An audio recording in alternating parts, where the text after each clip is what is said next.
Olá, meus queridos, tudo bem? Tudo na paz? Graças ao nosso eterno Criador. Meus queridos, nós estamos aqui mais uma vez para deixar mais um entendimento, para a honra e glória do nosso Criador. Obrigado, meu querido, por você compreender a palavra, por você compreender tudo aquilo que nós falamos. Uma coisa muito importante que eu quero continuar te falando, tá? Não esquente cabeça com os comentários daqueles que tentam nos entristecer, tirar o nosso foco. Não é para isso que nós estamos aqui. Aceitamos todas as opiniões, aceitamos os comentários, mas não somos obrigados a concordar. Às vezes, meus queridos, alguém vê a gente assim, todo humilde, simples, de bonezinho feio, camisinha feia, não é? Um cenário que não é aquele cenário daqueles grandes grupos, daqueles pastores com gravata de seda, aqueles pastores com paletó, não é super sofisticado, mas poucas pessoas entendem o que está por trás daquilo ali. Eu prefiro a humildade e a veracidade da palavra. Você acha que por sermos feios, aparentemente para alguns, você acha que por sermos humildes na aparência, você acha que nós não temos condições de buscar conhecimento, entendimento, não? Talvez é aí que você se engana. O nosso entendimento e sabedoria, ela pode ser limitada, mas esse pouco conhecimento e esse pouco entendimento que nós temos, ele é acompanhado de veracidade. Às vezes você que critica, que nos critica, às vezes você está habituado a frequentar um templo com parede de mármores, não é? Pastores, né? Com sua pompa, pastores que até carro importado têm, aviões, apartamentos sofisticados, mansões. Às vezes você está acostumado a frequentar um grupo de pessoas seletas, não é? E você às vezes critica porque você não está acostumado a ouvir pessoas simples e humildes, como é o caso aqui do YouTube. Eu vou contar uma coisa para você.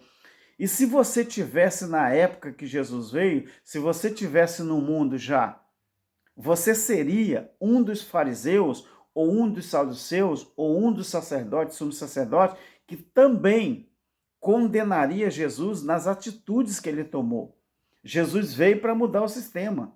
E você talvez não concorde com aqueles que pregam a verdade, porque também querem que as pessoas enxerguem a verdade. Talvez é por isso que você coloca comentários aí maldosos, não é? Malignos até, que vem de mal. Então talvez é por isso. Mas vou te mostrar aqui que nós não somos tão leigos como você imagina. Nós estudamos, queridos. Nós buscamos. Sabe por quê? Porque o nosso entendimento e o nosso propósito é para, mesmo na humildade que nós temos, ou que nós apresentamos na aparência, né, nesse ambiente, mesmo assim, o nosso foco não é atingir ninguém e mudar a sua opinião ou posição. Não. A nossa finalidade é só passar o nosso conhecimento, o nosso entendimento. Mas quem disse a você que nós estamos tentando mudar o raciocínio de ninguém? Pega essa aí para você. Pega essa aí para você. Não é os meus inscritos, é aqueles que entram no canal para fazer uma crítica. Mas a crítica também faz parte. Não esquece disso. Não se esqueça que a crítica faz parte do nosso crescimento espiritual. Se não fosse assim, não estaríamos aqui. Então vai lá, meu querido. Preste muita atenção no que eu vou te dizer. Eu vou falar sobre as tradições, as traduções, melhor. Isso, com certeza, você não sabia. A Bíblia que nós estudamos hoje, ela tem o contexto hebraico, aramaico, tá? A Bíblia que nós estudamos, o contexto dela é hebraico, aramaico, e no século II a.C., meu querido, no século II a.C., quando Alexandre criou, entre aspas, né, o helenismo, como sendo a expressão da cultura grega, e os judeus foram libertados, por Ciro, não é? Rei da Pérsia, e foram morar ali em Alexandria, eles então resolveram traduzir para a língua do Império de Alexandre, que era a língua grega, todas as traduções, não é, que antes estava traduzido em hebraico e também aramaico. Sabe o que aconteceu? Aí então foi que surgiu a Septuaginta, não é? Que é a versão dos 47 livros da palavra difícil, antiguidade judaica, que era escrita em hebraico para o grego. Só, meu querido, só que isso foi 2 séculos antes de Jesus. Então, só que 4 séculos depois de Jesus, ou seja, 6 séculos de diferença, o cristianismo foi transformado em catolicismo e tudo isso precisava agora ser traduzido para o latim. Você acha que essa cabecinha aqui também não pensa? Que essa cabecinha aqui não busca entendimento, não busca conhecimento?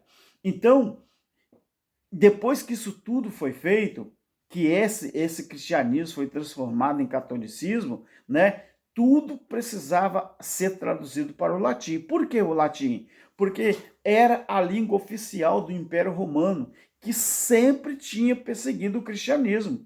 Mas agora ela transformou o cristianismo no catolicismo apostólico romano. Sabe o que aconteceu? Então, tudo aquilo que era hebraico, que era aramaico e grego, foi traduzido para o latim e com certas, é aí que mora o perigo, certas ou algumas, né, adaptações, não é? E por sinal, querido, bem horrorosas, tá? Que foi feito pelo Império Romano, que antes, esse império que antes julgava Jesus como um bandido, agora tinha que tornar ele como um herói. Meu querido, já que agora ele era o Deus e não mais herói. Então, para você entender, foi os romanos que elevaram Jesus à condição de ser igual a Deus. Então aí, com isso tudo acontecendo, né, foi criado então o mito da Santíssima Trindade, que eles criaram. Aí, o que aconteceu? As traduções, todas elas se perderam. Se perderam, que eu quero dizer, o foco. Mas não é que se perdeu, não é de não achar, se perdeu de sumir, se perderam o foco. Foi aí que tudo se perdeu. Aí, depois que entrou o dedinho da religião. Então, por isso, meu querido, algumas religiões preferem deixar os seus escritos na língua original. Por exemplo, nós temos o caso do jainismo, nós temos o caso do budismo, não é? Nós temos o caso do hinduísmo, né? E quem quiser, para esses ou essas religiões que deixou os seus escritos no original, quem quiser é que tem que aprender dos originais. Mas isso não aconteceu com o grego, com o hebraico, que foram traduzidos para o latim pela Igreja Católica Apostólica Romana. Quando eles fizeram isso, eles trouxeram também, não é, essa questão, meu querido, esse dedinho que eles colocaram na escritura, sabe o que fizeram? Eles botaram o dedo e aí foi criando essa coisa, né? Trouxeram costumes, adaptações, né? E fizeram muitas e muitas e muitas adaptações. E essas adaptações que a Bíblia sofreu, essas mudanças, não é? Quando foi traduzido do hebraico, não é? Para o grego para o latim e o latim para as outras línguas no mundo inteiro. meu querido, aí quando a Bíblia chegou para mim, para eu e para você, melhor, quando chegou para eu e para você, aí ela veio sofrendo essas adaptações. Então, muitas religiões, repito, preferiu manter o original justamente para não sofrer esse tipo de coisa que sofreu a Bíblia Sagrada que eu e você temos hoje. Para você entender o que eu estou falando, vou mandar um exemplo aqui para você entender. Imagine eu e você tendo uma conversa aqui no Brasil. Eu e você. Estamos tendo uma conversa aqui no Brasil. E a nossa fala, a minha conversa entre eu e você, ela vai ser reproduzida lá na Ásia ou lá no Oriente. Quantas alterações e adaptações que essa conversa minha e sua, ela vai sofrer quando ela for, não é, traduzido lá no Oriente ou lá na Ásia. Imagine você, a minha língua portuguesa, que eu e você expressamos, aí essa minha fala e a sua fala, ela vai correr o mundo lá do outro lado do mundo, na Ásia, não é?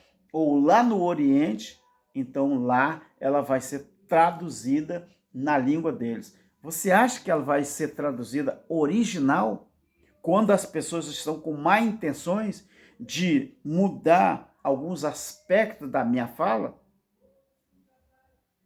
É isso que aconteceu com a Bíblia, meu querido. Foi exatamente isso que aconteceu com as traduções bíblicas. Aí você me pergunta assim, irmão Alberto, e como então que vocês ensinam o preterismo? Como que alguém ensina o futurismo? Se a Igreja Católica Apostólica Romana, quando ela pegou o hebraico, quando ela pegou o aramaico, não é? E ela começou a traduzir para outras línguas, e ela sofreu essas alterações, ela sofreu essas adaptações. Então você me pergunta, como que nós podemos confiar e acreditar que a Bíblia é a palavra de Deus? E quem disse a você que a Bíblia, ela é a palavra de Deus? Como que eu e você saberíamos se ela é realmente o que está escrito, se é realmente a verdade? Se essa Bíblia que eu estudo, que você estuda, o contexto dela é hebraico, é aramaico. Mas ela, através de Alexandre, não é? Lá no século II antes de Cristo, não é? Quando ele criou o helenismo como sendo a expressão, não é, da cultura grega, e quando esses judeus então foram libertados por Ciro, que era o rei da Pérsia, e foram ali morar em Alexandria, eles então resolveram traduzir para a língua do Império de Alexandre, que era a língua grega, todas as traduções que antes estavam traduzidas em hebraico e aramaico. Então, quando surgiu essa Septuaginta, que a Septuaginta o que é? É a versão dos 47 livros da Antiguidade Judaica, que foram escritos em hebraico para o grego. Então, ali, essas adaptações que sofreu, como o diabo, como Satanás, como o inferno, por exemplo, essas adaptações só começaram a sofrer essas aberrações quando foram traduzidos do original para o latim, para o grego, depois para o latim e para as outras línguas do mundo. Então, meu querido, foi ali, no Concílio de Nicéia, que aconteceu outra coisa muito, mas muito perigosa. no Concílio de Nicéia, que surgiu, então, o mito da Santíssima Trindade. Foi ali, no ano 325, no Concílio de Nicéia. Ali também surgiu os arianistas, não é? A partir do Concílio de Nicéia, surgiu os arianistas e os trinitaristas. Os arianistas, eles defendiam que Jesus era só um ser humano comum, mas os trinitaristas foi que acreditaram e até escreveram sobre isso, que Jesus era Deus homem. Então Constantino, em 325, no Concílio de Nicéia, a sua mãe, que era Helena, ela chegou para ele e falou: ô Constantino, o negócio é o seguinte, você tem que parar de perseguir os cristãos, porque você não vai conseguir nada com isso. Para que você não faz uma coisa? Se converta, entre aspas, ao cristianismo. Você se converta ao cristianismo e para de perseguir. Para de perseguir. Mas faça uma coisa. Faça um conluio com eles.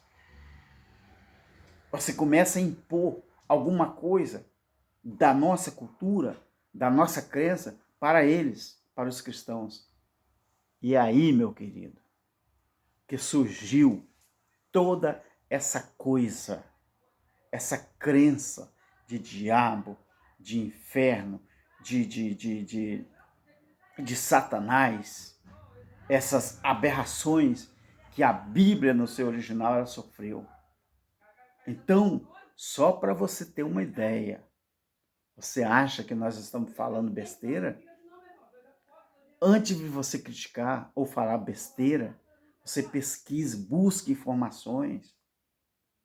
Eu estou falando aqui para os críticos, que sempre entra um futurista aí e quer falar alguma coisa. Sempre entra um líder religioso, não é? Aquele que ganha para pregar, aquele que ganha para ensinar a Bíblia e fica contra a gente. Mas nós não ganhamos nada para estar falando a verdade, não.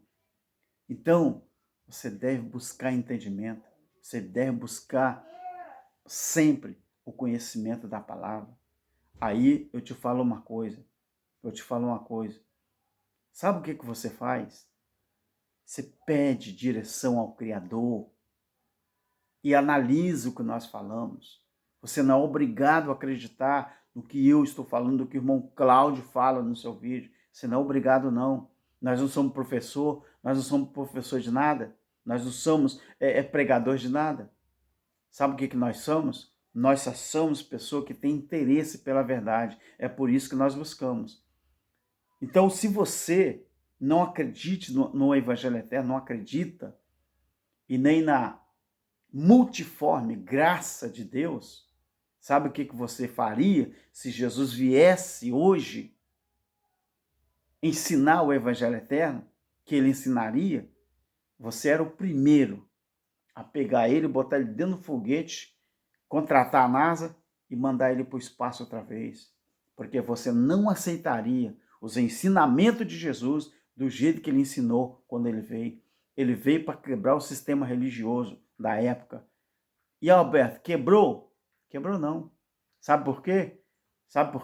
Porque os próprios religiosos ressuscitaram aquilo que Jesus veio fazer.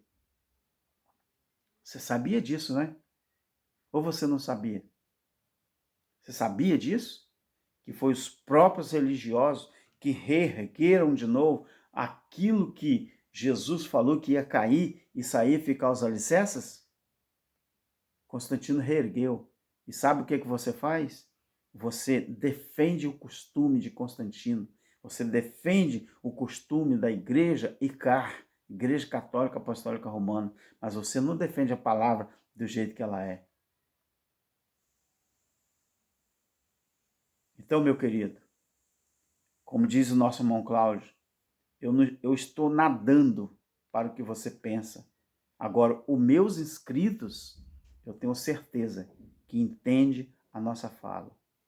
Quero te desejar uma excelente noite e que o eterno Criador abra cada dia mais os seus olhos, a sua mente, tá bom? Um abraço ao nosso irmão Cláudio Mendes e a todos os nossos inscritos, para a honra e glória do nosso Criador.